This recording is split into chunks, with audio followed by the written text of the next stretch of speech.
এটাকে বলা হয় ভরওয়া মশলা ব্যাঙ্গন।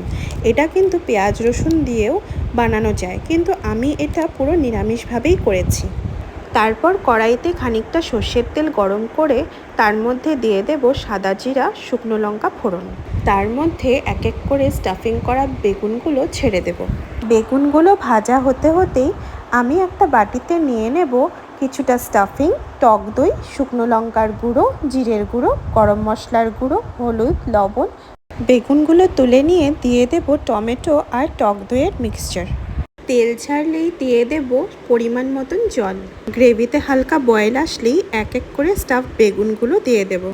নামানোর আগে ঘি, গরম মশলা দিলেই রেডি ভরওয়া মশলা ব্যাঙ্গন। আমাদের আজকের ডিনারের মেনুতে আছে রুটি, আম, আচার, পনিরের তরকারি আর হচ্ছে ভরওয়া ব্যাঙ্গন। চলো তো দেখি কেমন হয়েছে। ফাটাফাটি। Bye bye.